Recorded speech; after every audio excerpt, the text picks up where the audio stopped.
Did you know? Pikmin started off its life as a Mario tech demo. At Space World 2000, Nintendo showed off the GameCube's processing power in a tech demo titled Mario 128.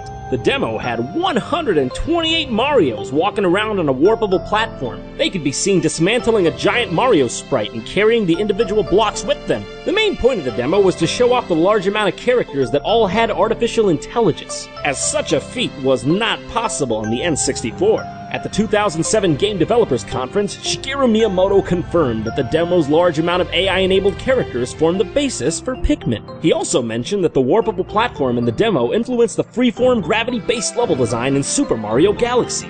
Pikmin's Captain Olimar could even be a nod to the game's Mario origins, as Olimar's Japanese name is Orima, an anagram of Mario. According to Miyamoto, the entire project started after he asked his team to create a completely new game that would be nothing like a sequel to Mario.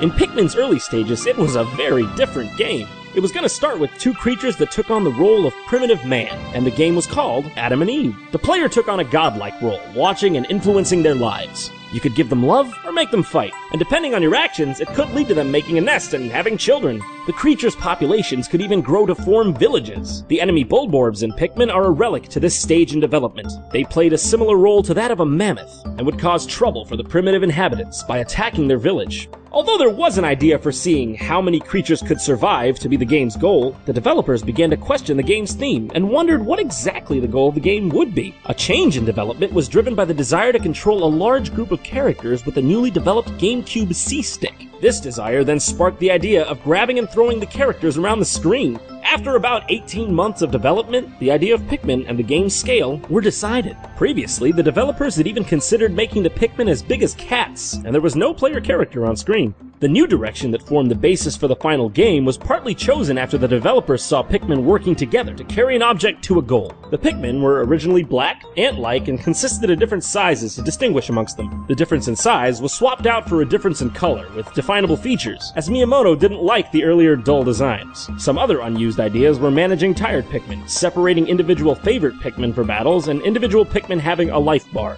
The Pikmin were even planned to have free will. Some would obey you, and some would ignore you. This was removed to avoid any unnecessary frustration. Some unused textures in the game's data also reveal that Pikmin types other than yellow were going to use bomb rocks. This was presumably to give the yellow Pikmin more significance, as their higher throwing range doesn't come into play as often as, say, the red and blue Pikmin's more prominent abilities. There's also evidence suggesting Pikmin was going to have a two-player mode. There's an unused map titled Tudo 2 that was apparently meant to be the opening stage for a cooperative mode, but multiplayer wasn't added to the series until Pikmin 2. As well as unused maps, the game also has several unused models. This includes a giant model of Mario and a model titled Kuribo, the Japanese name for Goombas. The model resembles concept art for a Goomba that was meant to appear in Super Mario Sunshine called Cug. Cug does appear in Super Mario Sunshine, but it's not easily found, and it's 2D rather than a full 3D model. It can be seen by glitching the camera under the ground near the clam-style teacup rides in Pinna Park. There's also unused models for a key and a door, which are thought to be leftovers from the Mario 128 stage of development, and an early model of the game's pellets. Actually, one interesting piece of trivia about the pellets is that according to the series developer Shigefumi Hino, the reason they pop out of defeated enemies is because whatever they eat turns into lumps of nutrients, forming as pellets in the creature's stomach. Several elements within Pikmin are directly inspired by real life. One example of this appears at the end of each day. According to Miyamoto, the whistle that alerts you to the coming sunset was inspired by a part of Japanese culture, where in some rural areas of Japan, people use melodies to signal the coming of sunset.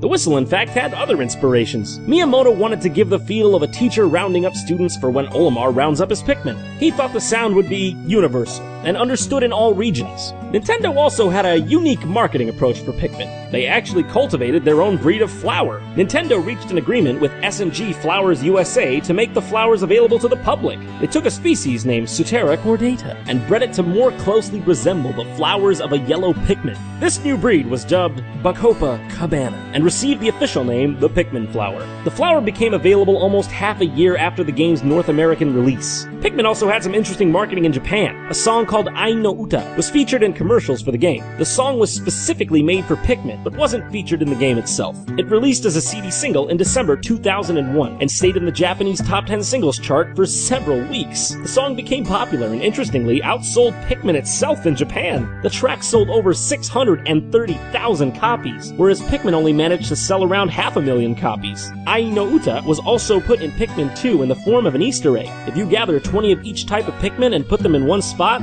they'll begin to sing the song.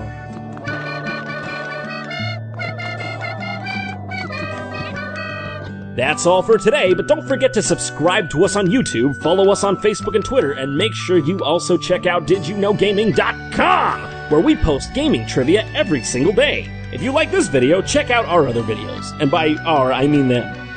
Check out click them. I'm JonTron.